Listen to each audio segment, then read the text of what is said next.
Good evening. This is All India Radio Kohima. I'm Jonas Yantan with Evening News. The headlines. Nagaland Chief Minister Neiphiu calls for unity to build a vibrant society. Naga People's Front kicks off Manipur election campaign at Senapati. Ministry of Road Transport and Highways amends safety norms for children below 4 years. And government launches scheme for economic empowerment of DNTs.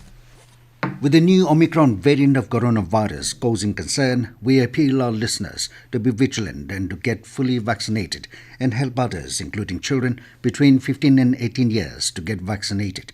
Please continue to follow these 3 simple steps to stay safe. Wear a face mask, maintain 6 feet for social distancing, focus on hand and face hygiene. For any COVID-related information and guidance, contact national helpline numbers 011-2397-8046 and 1075 and state helpline number 1-00345-0019. And now the news in detail. Nagaland Chief Minister Neiphiu has called for unity of the Nagas to build a vibrant society. He said Nagas need to start afresh as one family with no animosity against one another so as to live harmoniously in the society. Rio said this while addressing the Platinum Jubilee celebration of the Chakasang Students' Union in Pektown yesterday. The Chief Minister maintained that the state is due to face the general election in early part of 2023 and many candidates are preparing hard while the people are also looking forward to it. Rio, however, said instead of election, he is looking forward to a solution to the protracted Naga political problem. He said unless there is a settlement, there is no perfect peace in our land and there is no peace of mind. Rio stressed on the need to rearrange the whole state and also change our mindset to become a better society and survive as a people.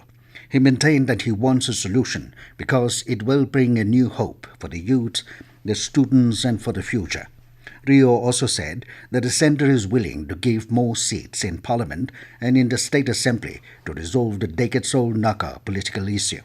He said justice can be done with equal proportionate representation to the Assembly. Terming the Oting incident as most unfortunate, the Chief Minister said the government and the public are demanding for repeal of the Armed Forces Special Powers Act. Rio said for the first time Government of India and the Army admitted their mistakes and there is a public hue and cry for a repeal of UPSPA. The Naga People's Front NPF party kicked off their campaign today at Senapati for the upcoming Manipur Assembly election.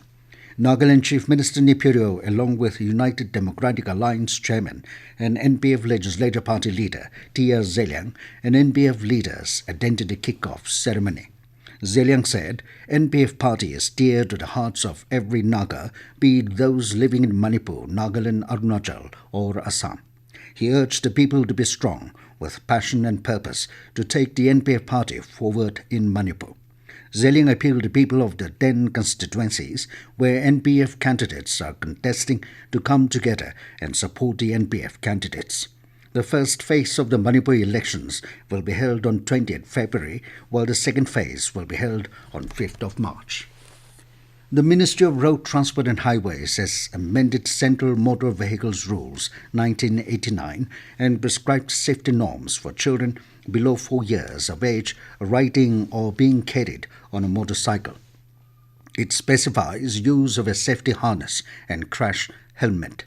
It also restricts the speed of such motorcycles to 40 kilometers per hour.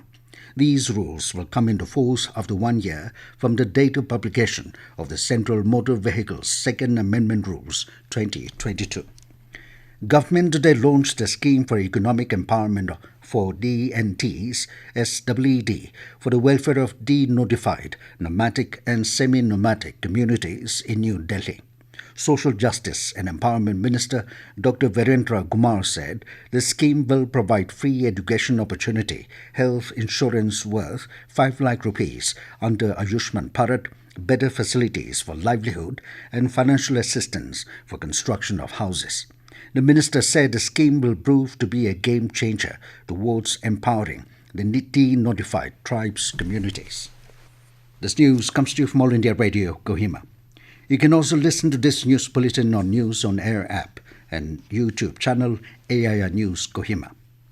Jal Jeevan Mission has achieved a milestone of providing tap water to 9 crore rural homes in the country. It has provided tap water supply to more than 5.79 crore rural households in a short span of 2.5 years, despite COVID-19 pandemic and lockdown. When the Jal Jeevan Mission was announced on 15 August 2019, out of 19.27 crore households, only 3.23 crore households in India had tap water connections. Now 98 districts and 1.36 lakh villages in the country have tap water supply to every rural household. The centre has allocated 3.60 lakh crore rupees to provide tap water supply to every rural household by 2024. 60,000 crore has been allocated to Har Ghar Jal in Union Budget 2022-23. Nagaland Board of School Education (NBSC) informed that a virtual meeting for centre superintendents of HSLC and HSSLC examinations 2022 will be organised on 23rd of February. NBSC said the meeting will discuss the role and responsibilities of the centre superintendents, rules and regulations for the conduct of examinations and examination-related matters. NBSC further informed that a meeting ID and passcode of the webinar shall be shared later in the Centre Superintendent's WhatsApp group. NBSC requested all the Centre Superintendents to attend the meeting positively. A mock exercise simulating earthquake with a magnitude of 8.7 on Richter scale was conducted at Dimapur yesterday. Deputy Commissioner Dimapur Rajesh Sundararajan said the exercise was conducted for observing the preparedness level and coordination of concerned stakeholders as community first respondents in real-time scenarios. He urged them to remain physically and mentally prepared all the time and to work for improvement through the activities learned during the mock exercise. Sundararajan said Nagaland also falls under the earthquake-prone zone. He expressed satisfaction over the successful conduct mock exercise and lauded all the stakeholders for their active participation. The observers of the mock exercise emphasized on the need for guides to lead a National Disaster Response Force team to the incident sites to save time and lives. The observers also pointed out on the need of a human life detector to trace the trapped persons.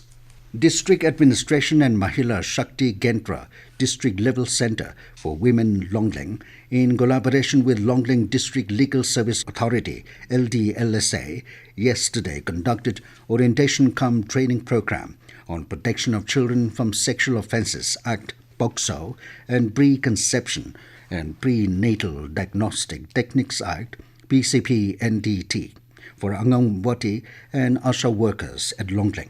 Project Assistant LDLSA Monye Pom urged the gathering to be more practical in the approach relating to the offences under POCSO Act and Juvenile Justice Act. Resource person Banglang Pom urged to be aware of BCP-NTT Act and also to approach LDLSA for further details concerning services provided.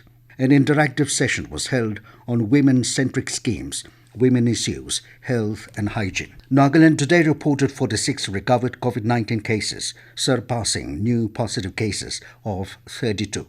No fatality due to COVID-19 was registered in the last 24 hours.